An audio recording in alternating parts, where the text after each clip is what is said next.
Yɛresiesie Yenho, the Preparation for Reparations podcast, episode 12, Building Revolutionary Capacity for African Reparations. Welcome to the 12th episode of Yɛresiesie Yenho, the Preparation for Reparations podcast. I'm your host, Esther Xosei, Executive Director of the Maangamizi Educational Trust, joined once again by my co-host, Brother Simeon. But let us first pour libations. We pour libations to the Creator of the heavens and the earth and our African ancestors and ancestresses who overstood that liberation requires strategic thinking, not just righteous anger. To the likes of foremothers like Harriet Tubman, who built the Underground Railroad as systematic infrastructure for freedom, not random acts of rescue. To Osajifo Kwame Nkrumah, who taught us that the secret of life is to have no fear, but also that liberation requires organisation. To Queen Nanny of the Maroons, who built liberated territories that sustained resistance for generations. To Patrice Lumumba, who overstood that true independence requires economic and political strategy, not just moral appeals. To Steve Biko, who emphasized that psychological liberation must combine with organized resistance. To Walter Rodney, who connected scholarly analysis with grassroots organising to build revolutionary consciousness. To all of our ancestors and ancestresses who overstood that preparing ourselves, Yɛresiesie Yenho, means building power, not begging for it. To all of the ancestors and ancestresses who overstood that righteous anger without strategic direction leads to noble defeat, while strategic organising transforms that righteous anger into power. May our words honour their strategic wisdom. May our analysis build their revolutionary legacy. Ashe, Ashe, Asheo. Greetings, family. We're recording this episode in the wake of Emancipation Day commemorations across the UK, Caribbean, and other parts of the world. August the 1st marks 190 years since the formal end of chattel slavery in the British Empire. Yet evidence is overwhelming that liberation remains unfinished business. This year's Emancipation Day activities included reparations talks, marches, and cultural celebrations. But what struck me most was the absence of strategic direction in much of the organising. Lots of energy, genuine commitment, righteous anger, but little coherent analysis of how we move from demanding reparations to actually securing them. Yes, Brother Simeon, and this connects directly to our previous episode where we exposed how elite actors like Dennis O'Brien of the Repair Campaign and even established intergovernmental organisations like CARICOM can capture reparations discourse precisely because grassroots movements haven't developed sufficient strategic alternatives. When communities are stuck in a reactive mode, responding to whatever initiatives elites propose, rather than advancing our own independent agendas, we remain vulnerable to the very co-optation that we discussed.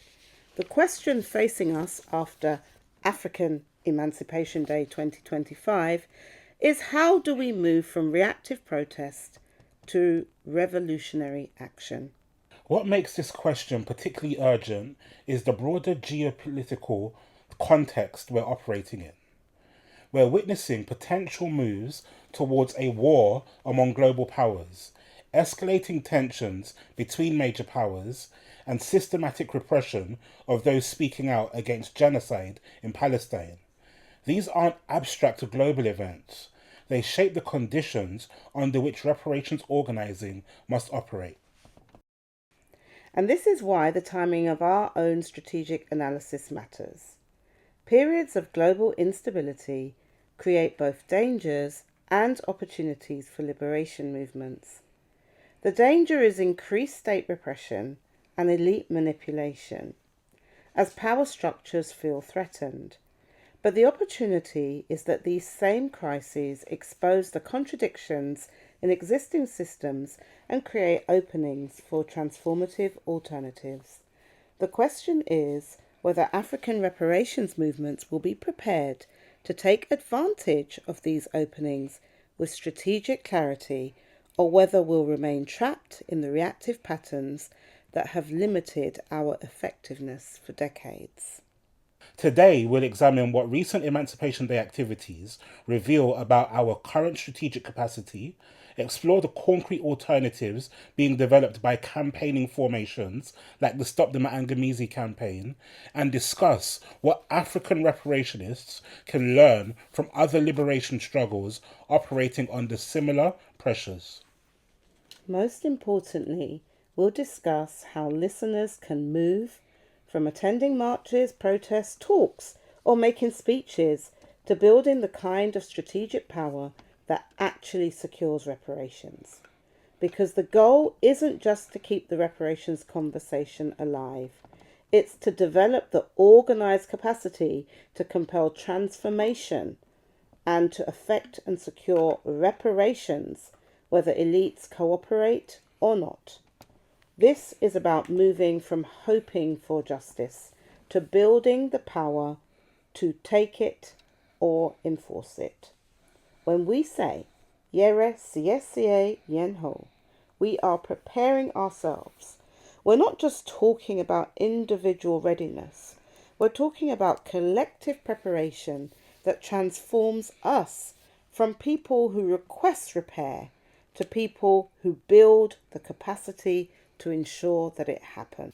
Our preparation itself becomes a form of power building. The Strategic Vacuum. Lessons from Emancipation Day 2025. Let's start with an honest assessment of where we are strategically. This year's Emancipation Day activities across the UK and Caribbean included various reparations-focused events, marches and discussions. But when I look at the overall landscape, what I see is a movement with tremendous moral clarity but limited strategic direction. We had passionate speakers, well-attended events, educational panels, all important. But I didn't see much evidence of systematic capacity building, coordinated strategy across different territories, or concrete plans for moving beyond symbolic recognition towards actual power building. You've identified something crucial, Brother Simeon. There's a fundamental difference between reactive organising and strategic organising that many sections of our movement haven't grasped yet. Reactive organising responds to whatever agenda others set. So when Dennis O'Brien launched his repair campaign, we react by criticising it. When the African Union or CARICOM makes reparation statements, we react by either reactionarily supporting or opposing them. When Emancipation Day comes around, we hold commemorative events or protests, but often without connecting historical analysis to contemporary power building. But here's a question for our listeners. In your own organising, reparations organising that is, are you mostly responding to initiatives others create, or are you advancing an independent agenda that others have to respond to? Strategic organising means setting the agenda rather than just responding to it. But it's more than that. It means being informed about your options, your possibilities, your rights, your responsibilities, what is actually possible, rather than just accepting what others say is possible. It means building the cumulative power over time rather than just expressing moral positions.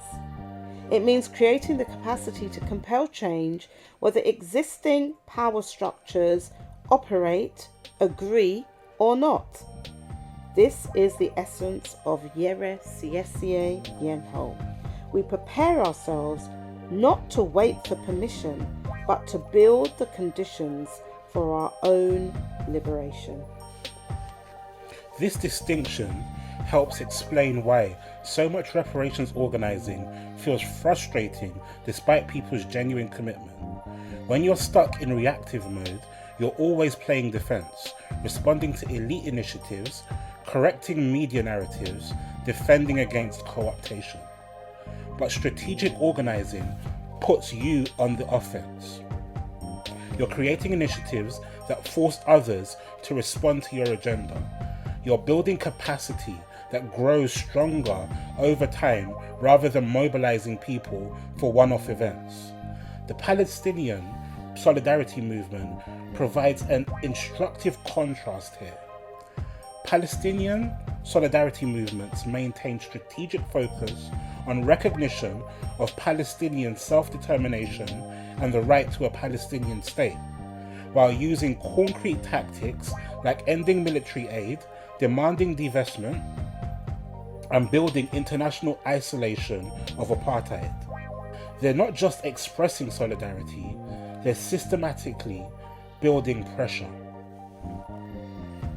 That's a powerful comparison, and it reveals something important about our current moment. Palestinian solidarity organising faces intense repression precisely because it's strategic rather than just symbolic. When movements build real power to affect change, state and elite responses intensify. The relatively mild response to most reparations organising suggests we haven't yet built sufficient strategic capacity to threaten existing power structures. That's both a limitation and an opportunity. We can build strength while elite attention is focused elsewhere. But I want our listeners to think about this. When you attend reparations events or engage in reparations advocacy, do you leave feeling energized but unclear about the next steps? If so, you're experiencing the strategic vacuum that we're describing. What's particularly revealing is how different organisations approach this year's Emancipation Day. Some focused on historical education, important but not strategic unless connected to contemporary power building. Others organised marches that expressed community sentiment but didn't build lasting capacity. The few organisations that combined commemorations with strategic organising stood out precisely because they connected historical analysis to concrete contemporary campaigns that people could engage with beyond the single event. This connects to a fundamental principle of liberation organising. Education must connect to organisation, and organisation must build towards liberation. When we study the history of African chattel enslavement without connecting it to contemporary resistance against the continuation of the Maangamizi, we're engaged in intellectual activity that's satisfying but politically impotent. Effective Afrikan Emancipation Day organising would use historical commemoration to build contemporary organising capacity. It would connect the unfinished nature of liberation to specific campaigns people can join. It would treat the event as recruitment and capacity building for ongoing struggle rather than just annual protest or remembrance. The strategic vacuum also manifests in how fragmented our movement remains. Each territory, each organisation, each campaign operates largely independently without systematic coordination or shared strategic analysis. Compare this to how the Stop the Maangamizi campaign approaches reparations. They've developed concrete demands like the all-party parliamentary commission of inquiry for truth and reparatory justice, systematic methods for building grassroots capacity through Pan-Afrikan Reparations Rebellion Groundings, and international coordination through initiatives like the Pan-African People's Assembly of Afrikan Reparations. The APPCITARJ, which is the All-Party Parliamentary Commission of Inquiry for Truth and Reparatory Justice, demand illustrates strategic thinking because it's concrete, achievable, and builds cumulative power. Rather than just demanding reparations in general, the APPCITARJ proposal specifies exactly what institutional mechanism should be created, what mandate it should have, and how it would advance the broader reparations agenda. Listeners, here's an exercise. Reflect on the reparations demands that you are familiar with and that you even support. Are they specific enough that success or failure can be clearly measured? Do they build towards larger goals, or are they isolated requests? Strategic demands create stepping stones towards power rather than just expressing moral positions. The Pan-Afrikan Reparations Rebellion Groundings method builds strategic capacity because it develops collective analysis and organising skills rather than just sharing information. Participants don't just learn about reparations, they practice the kind of collaborative thinking and planning that effective movements require. What strikes me about the strategic vacuum is how it leaves well-intentioned people feeling frustrated and ineffective. They attend events, sign petitions, share social media posts, all good activities, but they don't see how their individual actions connect to collective power building. Strategic organising creates clear pathways for people to contribute their skills and energy towards cumulative goals. Instead of episodic mobilization around events, you get sustained engagement in systematic capacity building. And this is why the current movement requires what we might call strategic intervention in reparations organising. Not just more events, more education, or more expressions of support, but systematic development of strategic capacity that can compete with elite initiatives like the O'Brien phenomena. The strategic vacuum exists because we haven't fully embraced Yɛresiesie. We're still asking others to prepare solutions for us, rather than preparing our own capacity and building it. We're still responding to elite initiatives rather than building the power to advance our own independent agenda according to our people's own best interest. Because here's the reality. While grassroots movements remain stuck in a reactive mode, elite actors continue building strategic capacity to shape reparations discourse according to their interests. The longer we wait to develop strategic alternatives, the more entrenched elite control becomes. Stop the Maangamizi alternative, building strategic power. So let's examine what strategic reparations organising actually looks like by analysing the Stop the Maangamizi campaign's approach.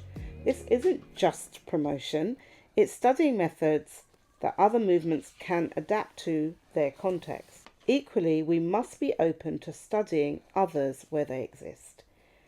The campaign operates on what we call strategic integration.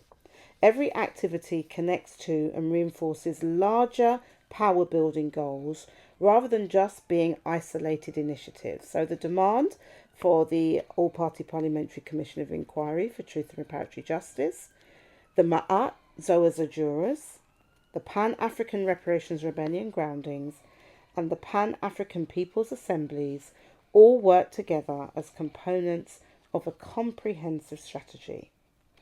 The APPCITARJ demand demonstrates strategic thinking in several ways. First, it's institutionally specific rather than just demanding reparations. It specifies exactly what mechanism should investigate and address the ongoing harm of what the campaign calls the Maangamizi. Secondly, it's politically achievable An all-party parliamentary commission is something the UK government could establish without admitting legal liability or committing to specific reparations amounts up front.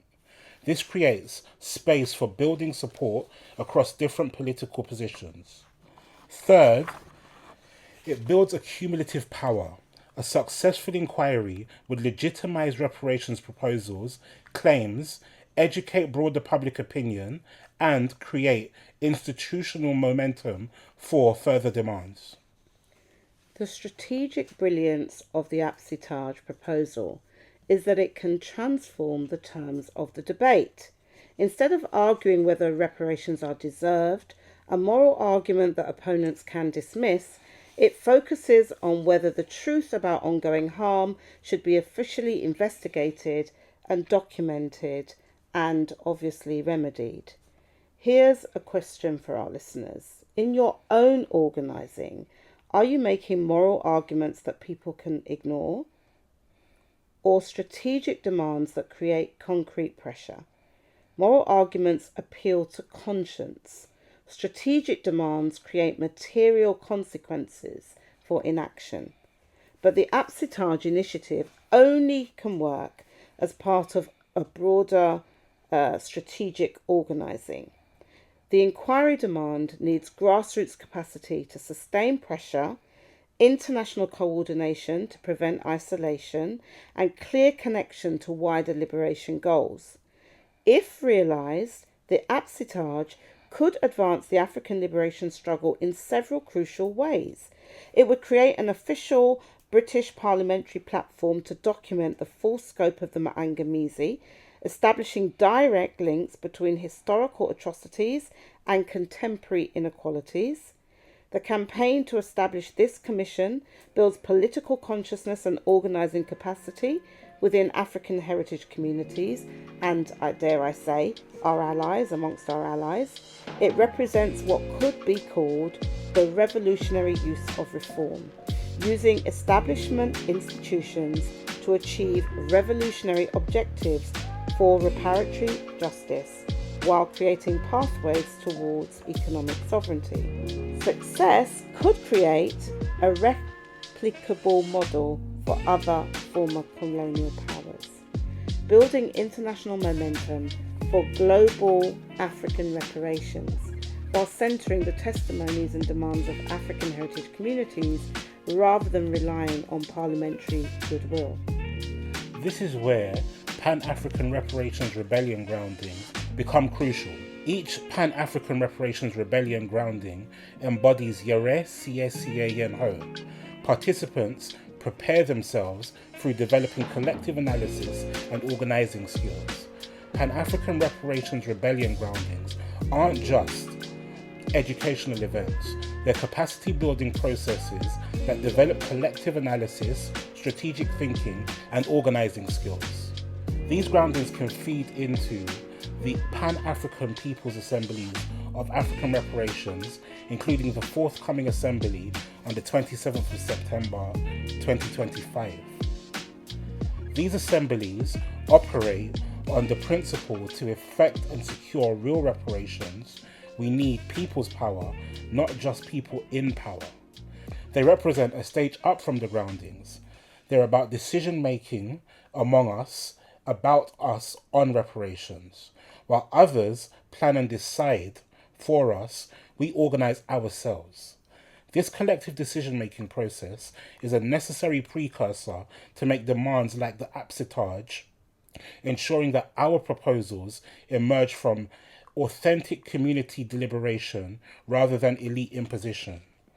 What makes Pan-Afrikan Reparations rebellion groundings different from typical reparations education is their focus on developing agency rather than just awareness.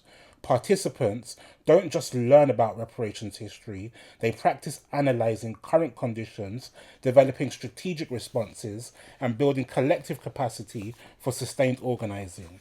The rebellion framing is strategic because it emphasises that reparations requires challenging existing power structures rather than just appealing to their conscience. It connects contemporary organising to the tradition of resistance that never accepted the legitimacy of oppressive systems. The Pan-Afrikan Reparations Rebellion grounding methodology builds what we call revolutionary consciousness, the overstanding that transformation requires organized resistance, not just individual enlightenment or elite benevolence. Each Groundings combines historical analysis, contemporary assessment, and strategic planning. Participants study how our ancestors built resistance, analyze current manifestations of the Maangamizi, and develop concrete plans for advancing reparations, solutions, or proposals in their own specific context. But here's what makes this strategic rather than just educational. Every Pan-Afrikan Reparations Rebellion groundings is designed to increase participants' capacity for independent organising. People leave with the skills, the connections, and the specific commitments to advance the struggle. The international dimension adds another layer of strategic sophistication. The Pan-African People's Assemblies on African Reparations recognises that the Maangamizi affected people, African people that is, globally. So effective reparations organising must coordinate across the artificial boundaries created by colonialism. This isn't just symbolic Pan-Africanism, it's strategic recognition that fragmented movements can be defeated separately while coordinated resistance builds mutually reinforcing pressure. When Caribbean, continental African, and diaspora movements operate independently, former colonial powers can manage them through divide and conquer tactics. But coordinated global Pan-African reparations organising creates multiple pressure points simultaneously while building the strategic capacity that benefits all territories. The People's Assembly model, that is the Pan-African People's Assembly on African Reparations, also addresses the authenticity problems we've discussed in our previous episode. Rather than elite organisations claiming to represent African people, the Pan-African People's Assembly creates structures for grassroots participation in developing strategy and holding leadership accountable. The Assemblies centre the principle of reclaiming our right to self-determination, ensuring that reparations priorities emerge from community experiences and visions rather than external or imposed agendas. This is strategic because it builds the kind of legitimate representation that can compete with the elite initiatives that are often about us without us. When communities have genuine decision-making power in reparations organising through participatory democracy and community control, they become much harder to co-opt or manipulate. Listeners, think about your own organising. Do you have mechanisms for collective decision-making about strategy? Or do you mostly follow initiatives developed by others? Building authentic representation isn't just morally important, it's strategically necessary for sustained power building. What I find particularly strategic about the Stop the Maangamizi approach is how it combines immediate demands with long-term vision. The APPCITARJ can create concrete pressure in the short term while building towards a larger goal of comprehensive reparations and transformation. This avoids the trap of reformism, accepting small concessions that prevent larger change, and the trap of revolutionary purism, demanding everything immediately and achieving nothing practically. The campaign maintains strategic flexibility by pursuing specific gains that build towards transformative goals rather than treating any particular victory as the final objective. This connects to revolutionary strategy, building counter-hegemonic power through systematic organising that challenges existing systems while creating alternatives. The Maangamizi framework, or Stop the Maangamizi framework, itself demonstrates strategic thinking because it provides analytical tools for understanding contemporary oppression as connected to historical dispossession and exploitation, rather than treating them as separate issues requiring different responses. When people understand that police violence, educational inequality, health disparities, and economic marginalization and strangulation all represent ongoing manifestations of the same systems that created chattel enslavement and colonialism, they can develop integrated responses rather than fighting each symptom separately. The educational component deserves particular attention because it's designed to build organising capacity rather than just sharing information. The Ma'at Zoed Ziduras, Ma'at Action Learning Circles for documenting the Maangamizi and practicing liberation practice the kind of participatory democracy that reparations movements need to sustain. These aren't lectures where experts deliver information to passive audiences. They're structured processes where participants collectively analyse conditions, develop shared understanding, and plan coordinated responses. This methodology builds what Paulo Freire called critical consciousness, the capacity to analyse reality and act to transform it rather than just understand it. Yeah, and I think just to emphasize that the Ma'at Zoazajuras are the kind of basic building block in the Stop the Maangamizi campaign strategy. So these are family circles or circles of people in your area, your group, whoever you feel comfortable with, where you're exploring and the Maangamizi. And then the Pan-Afrikan Reparations Rebellion Groundings is where we take some of that learning and that organising, but into dialogue with other people from across the country, but other people from our communities who are experiencing the same things. And then from that we go to these Pan-African People's Assemblies, which are about collective decision making and forming plans and developing proposals, collective proposals to effect and secure reparations, all of which are essential building blocks to even realising the APPCITARJ, the All-Party Parliamentary Commission of Inquiry for Truth and Reparatory Justice. But I want to emphasise that we're not just promoting one campaigning formations approach, that is the Stop the Maangamizi campaign. What we're discussing here are what I consider to be successful methods that other movements can adapt to their own specific conditions and contexts. And in fact, the Stop the Maangamizi campaign has also learned from other movements. The question for our listeners is, what elements of strategic organising can you implement in your own local context? You don't need to replicate everything, but you can adopt the principles, concrete demands, and build that cumulative power, capacity building activities that develop organising skills, harmonise our voices and perspectives, and coordination that prevents isolation. Every territory, every community, every organisation can contribute strategic capacity to the broader movement for African reparations.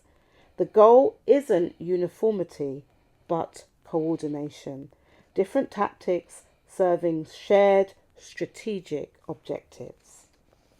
What makes this approach particularly relevant to current conditions is its recognition that reparations organising must build autonomous power rather than depending on elite benevolence.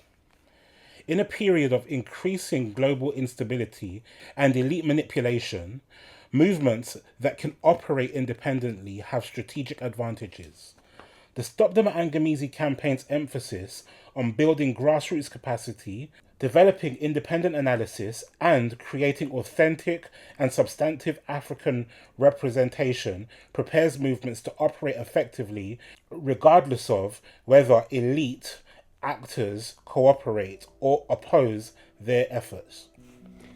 And this connects directly to lessons from other liberation struggles operating under similar pressures. Palestinian resistance, indigenous sovereignty movements, and anti-imperialist organising worldwide all demonstrate that strategic capacity, not mere moral appeals, determines whether movements can achieve their objectives under hostile conditions. Learning from global struggles, strategic lessons for reparations. The current global context provides crucial lessons for reparations organising. We're witnessing intense repression of Palestinian solidarity movements, escalating tensions between major powers, and systematic efforts to silence dissent on multiple fronts. But these same struggles demonstrate strategic principles that reparations movements can adapt. The proscription of Palestinian Action as a terrorist organisation by the UK government in July 2025 illustrates how states respond to movements building real capacity to disrupt material interests rather than just expressing moral positions. Palestine Action faced this extreme repression precisely because their direct action against arms manufacturers was strategically effective, not just symbolic. What's particularly instructive is how the UK government bundled Palestine Action together with neo-Nazi groups in the same proscription order, forcing MPs to ban all three organisations together or none. This tactical move made it politically difficult to oppose the ban while associating Palestinian solidarity with fascist organisations. The Palestine Action case reveals several strategic lessons that apply directly to Afrikan reparations organising. First, effective organising inevitably faces escalating repression. When movements move beyond symbolic activities towards material disruption of exploitative systems, state response intensifies dramatically.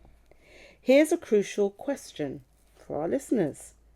If your reparations organising faced similar criminalisation, that is, if supporting your group or organisation became punishable by 14 years in prison, would you have the organisational capacity to continue operating, or would repression effectively end your work? Second, the bundling tactic shows how states manipulate political processes to criminalise legitimate resistance. Afrikan reparations movements should expect similar manipulation, perhaps bundling reparations demands with so-called extremist positions to delegitimize them. Third, the proscription sparked immediate resistance. New groups emerged using names like Yvette Cooper, after the Home Secretary who banned Palestine Action, and solidarity protests spread across Europe despite arrest risks. Strategic movements prepare for repression by building decentralized capacity that can regenerate under pressure.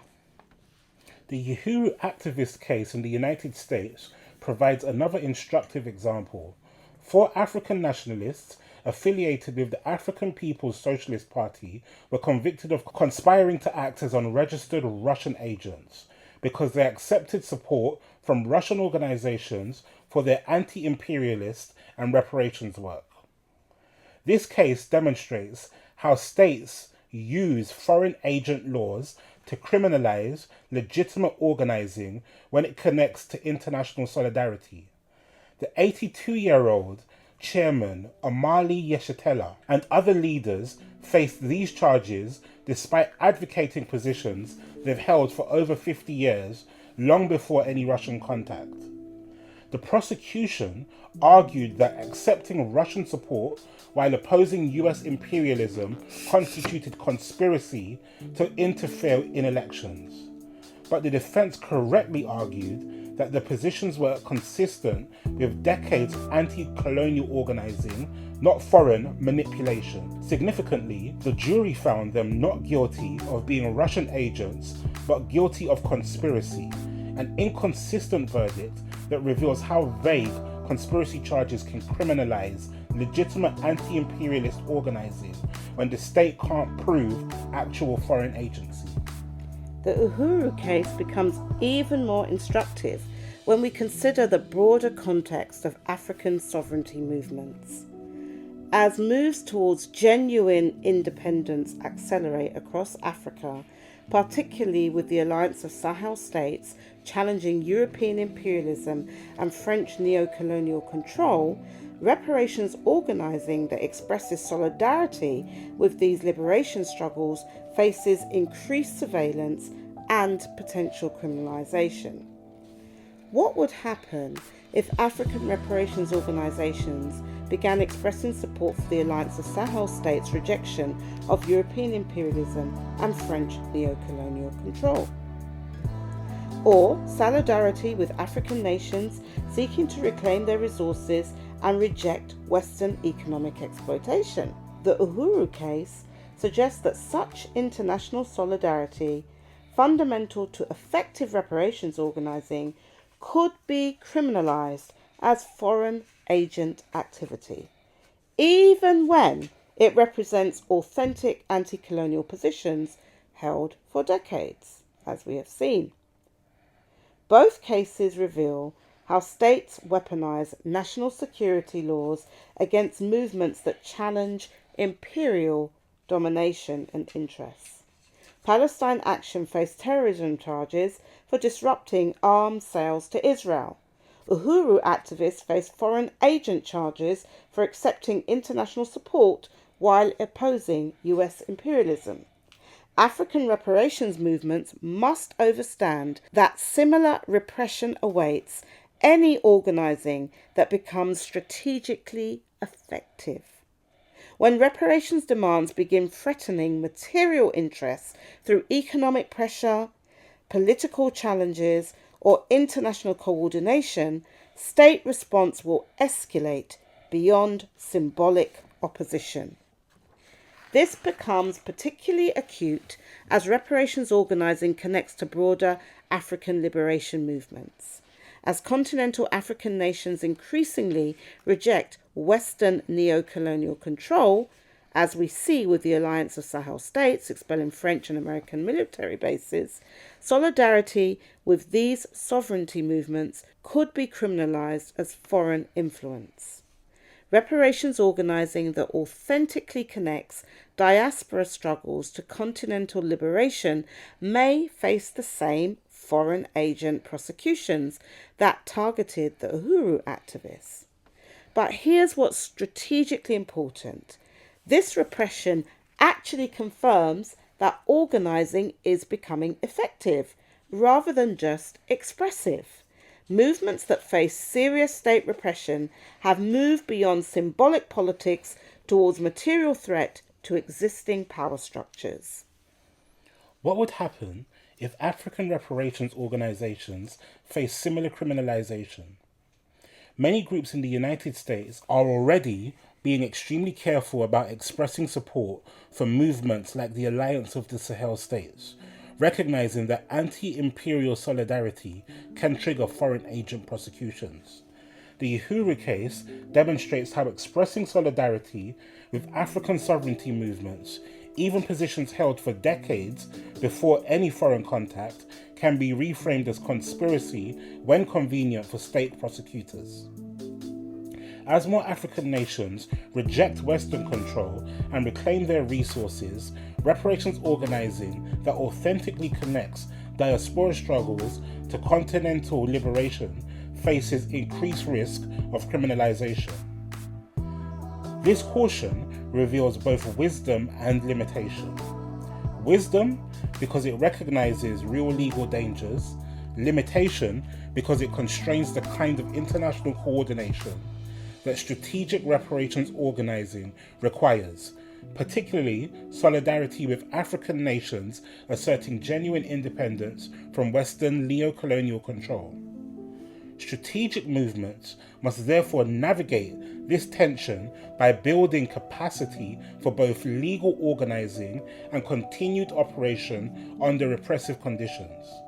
This means developing security culture, decentralized structures, and mutual aid networks that can sustain organizing even when formal organizations face criminalization. The Palestine Action Response provides a model here. When the organisation was banned, new groups immediately emerged with different names but similar tactics. When supporters were arrested for displaying Palestine action signs, protests spread internationally rather than being suppressed domestically. This demonstrates regenerative resistance, organising approaches that can reconstitute under pressure rather than being eliminated by state repression. Palestine Action's regenerative resistance demonstrates Yɛresiesie.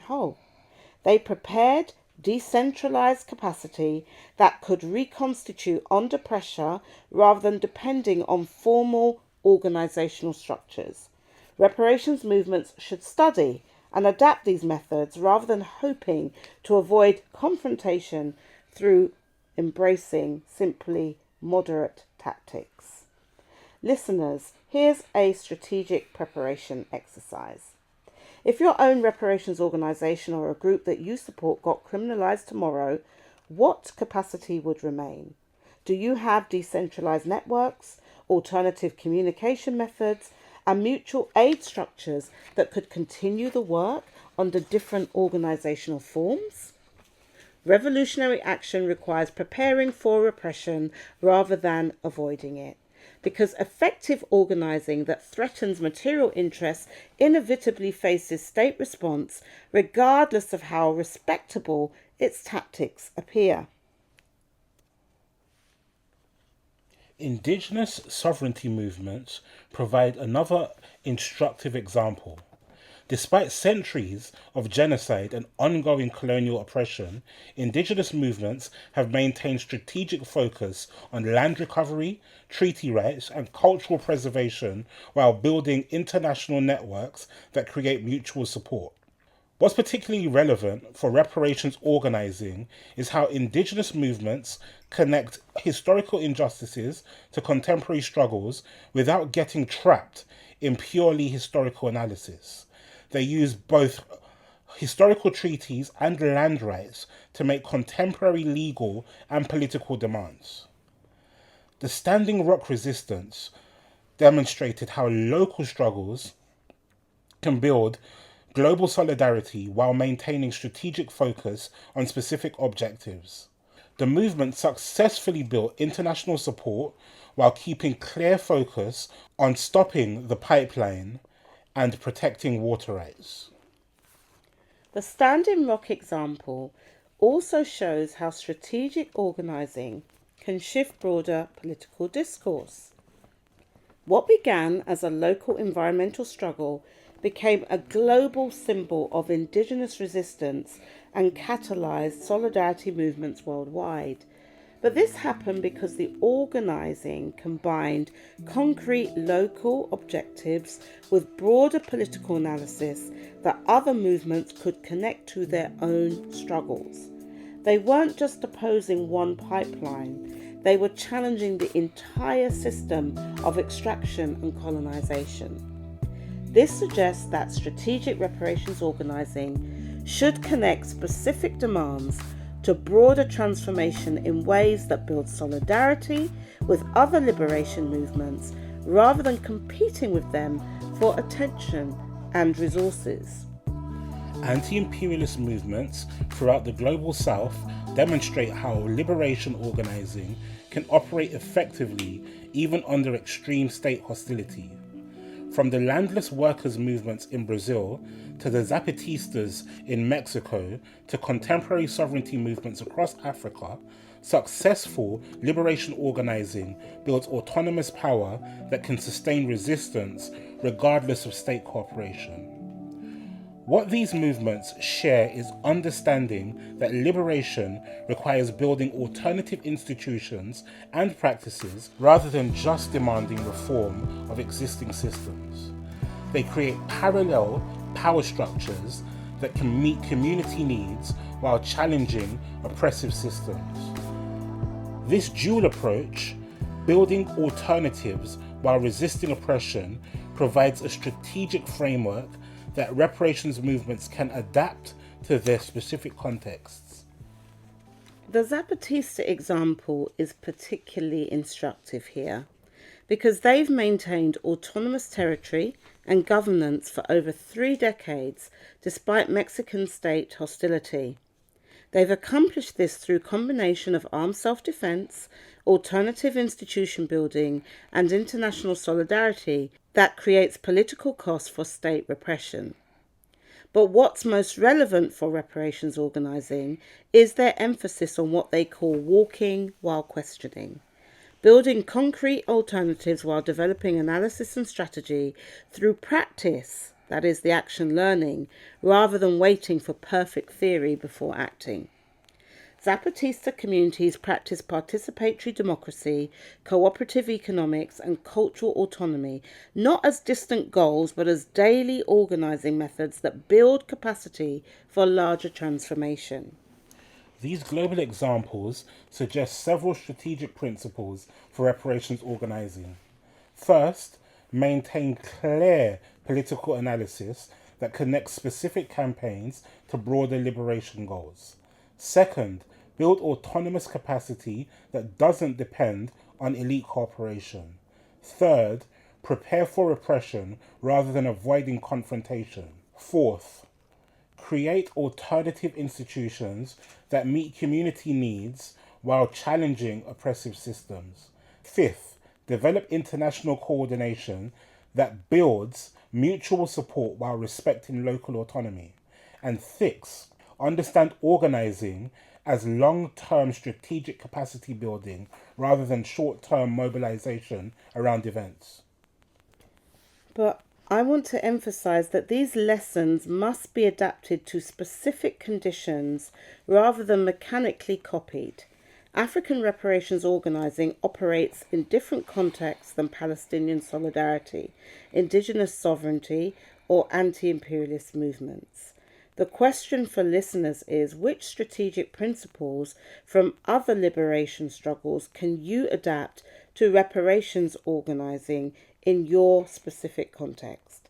How can you build autonomous capacity, develop alternative institutions, and create international coordination while maintaining focus on reparation-specific objectives? The goal isn't to become identical to other movements, but to learn strategic methods that increase effectiveness regardless of specific political content.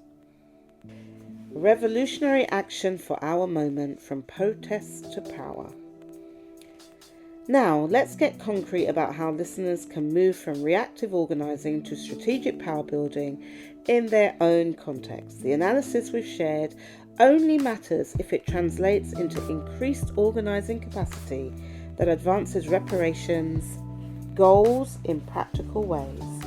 Strategic organising requires what we call revolutionary methodology, systematic approaches to building power that accumulate over time rather than episodic mobilisation that dissipates after events. Here's the first challenge for our listeners. Identify one concrete reparations demand that's specific, achievable, and builds towards larger liberation goals for African people. Not reparations now, but implementing demands for the APPCITARJ, as in the reparations and atonement motions passed by Bristol City Council as well as Lambeth and Islington councils, for example. Specific demands create clear targets for organising pressure and measurable outcomes that build momentum for larger campaigns. The second strategic principle is building systematic capacity rather than just mobilising people for events. This means creating ongoing structures that develop organising skills, collective analysis, and coordinated action. Revolutionary organising treats every campaign as a capacity building opportunity. Win or lose, on specific demands, the goal is increasing your movement's strategic capacity for future struggles.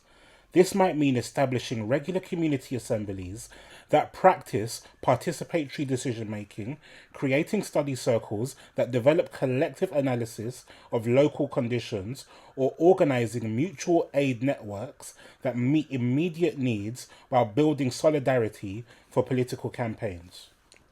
The third principle is developing what Amilcar Cabral called revolutionary consciousness, understanding that transformation requires organised resistance rather than individual enlightenment or elite benevolence. Listeners, here's a consciousness exercise. For 1 week, notice how often you think about reparations in terms of convincing others, such as education, moral appeals, historical arguments, versus building power, like organisation, pressure campaigns, alternative institution building. Revolutionary consciousness focuses on power building rather than persuasion. This doesn't mean abandoning education, because education is essential, and as we say, education is part of the preparation for reparations. But it means understanding education as a component of organising rather than a substitute for it. Fourth, strategic organising requires international coordination that builds mutual support while respecting local autonomy. Reparations movements in different territories face variations of the same systems, so sharing strategic analysis and coordinating pressure creates mutual benefits. This could mean connecting your local reparations organising with movements in other cities and countries, sharing tactical knowledge across different campaigns, or building solidarity relationships that create mutual support during difficult periods. The Pan-Afrikan People's Assembly model provides one framework for this coordination, but communities can create their own networks based on shared strategic objectives rather than waiting for perfect organisational structures. Fifth, prepare for repression and elite manipulation rather than hoping to avoid them. As your organising becomes more strategically effective, it will face increased opposition from state and elite actors who benefit from current systems. This means developing security culture that protects organising information and participants, building mutual aid capacity that can sustain people through economic or legal attacks, and creating decentralised structures that can continue functioning even if key leaders face repression.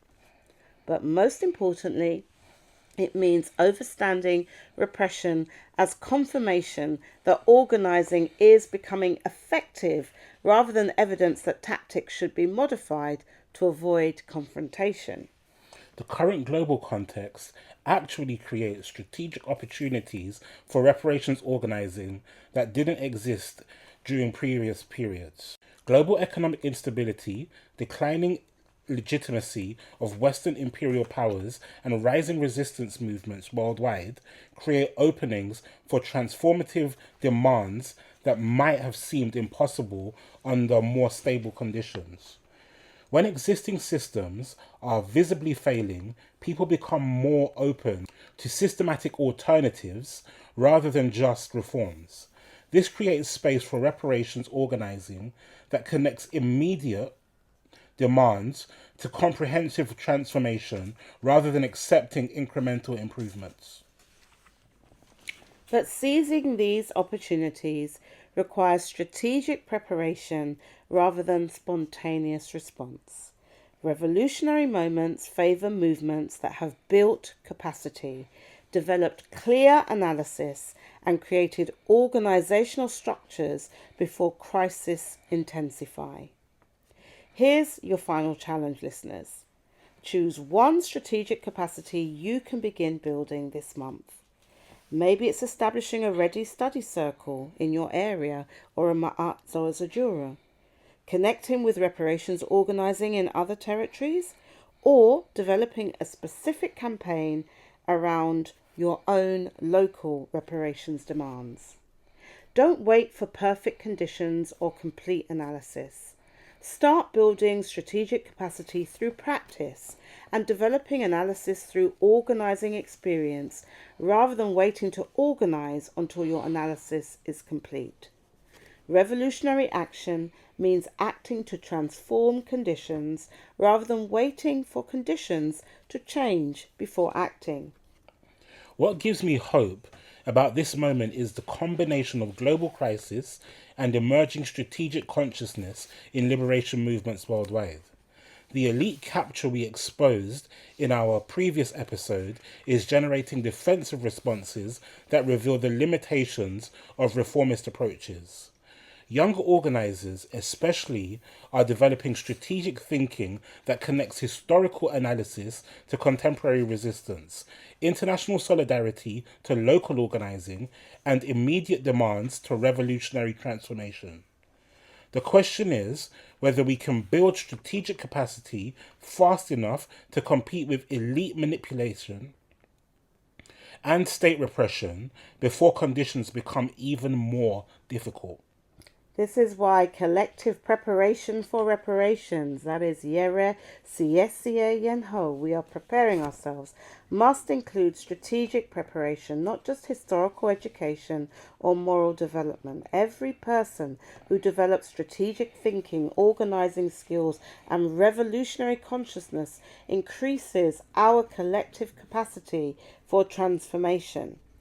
The ancestors and ancestresses that we honoured in our libation understood that liberation requires strategic thinking, systematic organising, and sustained resistance, rather than our righteous anger about the conditions we find ourselves in alone.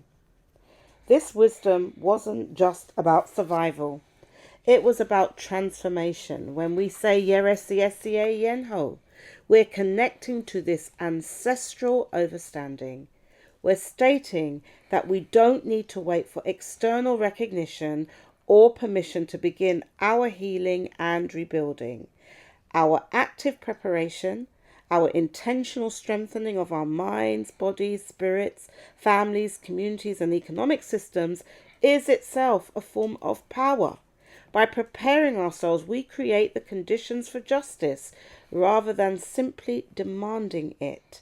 Our preparation transforms us from supplicants to actors, from people who request repair to people who build the capacity to ensure that it happens.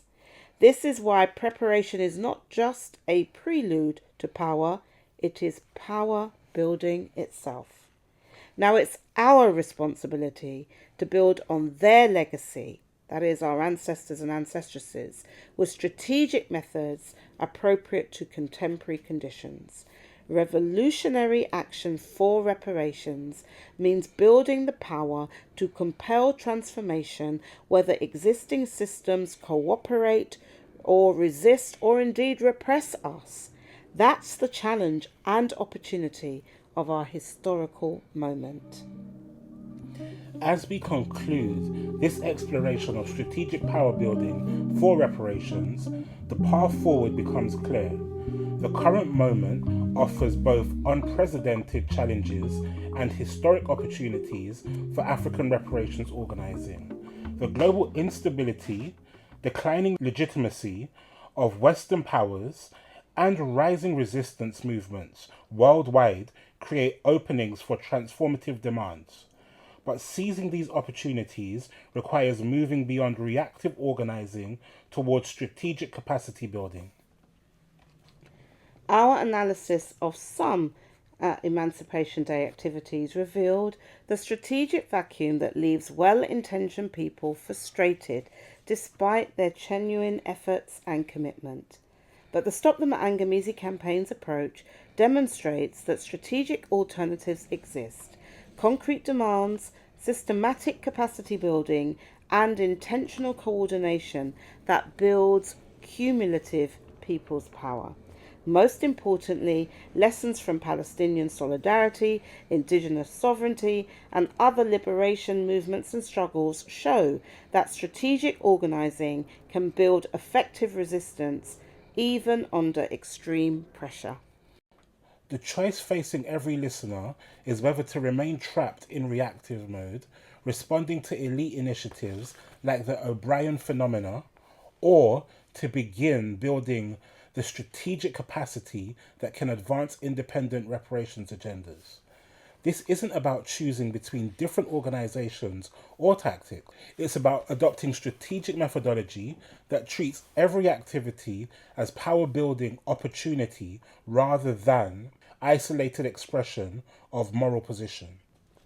Your challenge for this week is concrete. Identify one strategic capacity you can begin building immediately.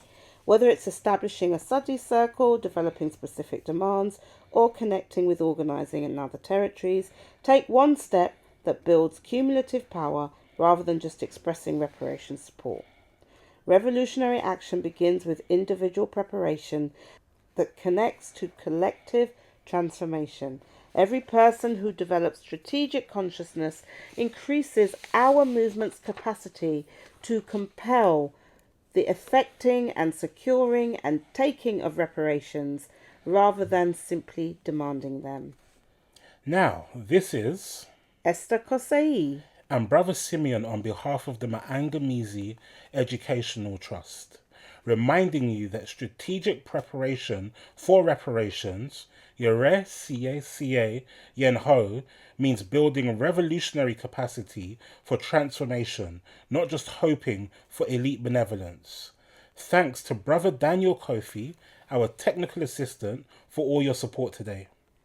Join us next time as we explore security culture and mutual aid for reparations movements, preparing to counter repression.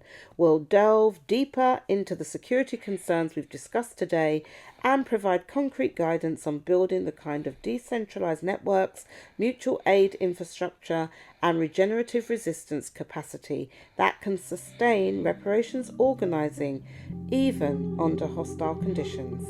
As we've emphasized throughout this episode, effective organizing that threatens material interests inevitably faces state repression. The question isn't whether reparations movements will face criminalization and attacks, but whether we'll be prepared to continue our work when they come. Strategic preparation means building security culture and mutual aid networks now, before we need them.